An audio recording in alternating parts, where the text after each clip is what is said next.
Une famille qui ne connaît pas Dieu laisse les enfants et n'enseigne pas la vérité de la parole de Dieu à l'enfant.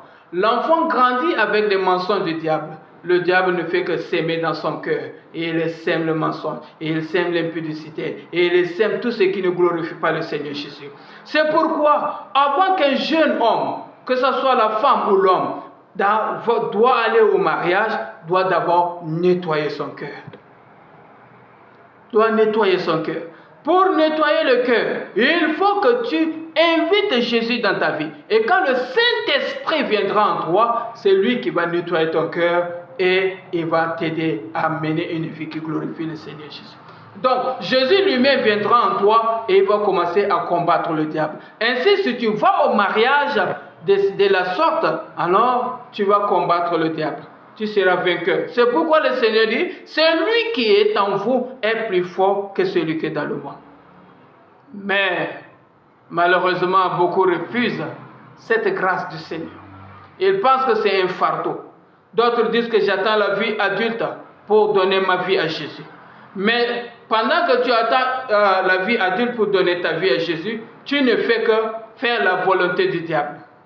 Tu vas au mariage avec des sémences du diable. Tu maries une femme.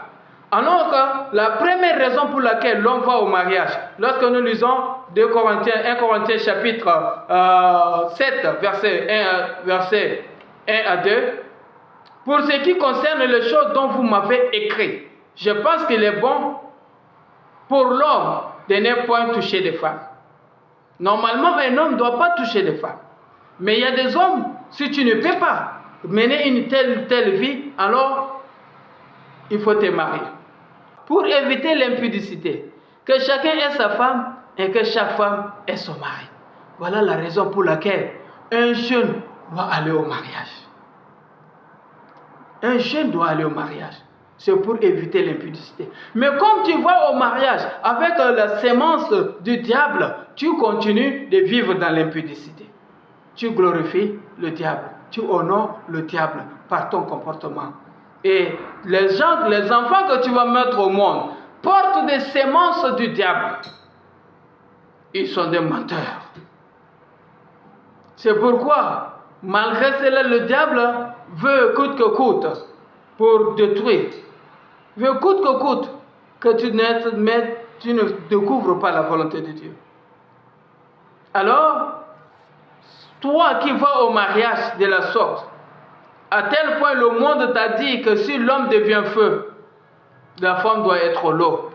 Et si la femme devient feu, l'homme doit être l'eau pour éteindre le feu. Ça, c'est ça qui est le mensonge du diable. L'homme, l'autorité de l'homme, il ne doit jamais prêter à la femme. Si l'homme est feu, est feu. Si la femme est l'eau, on ne prête pas son autorité. Nous allons revenir là-dessus pour parler de l'autorité de l'homme et la soumission de la femme. Alors, toi qui n'as pas encore accepté le Seigneur Jésus et que tu es vis dans un couple et que tu vis de la sorte, je te le dis que tu ne peux pas réussir. Tu ne peux pas réussir. Tu ne peux pas réussir.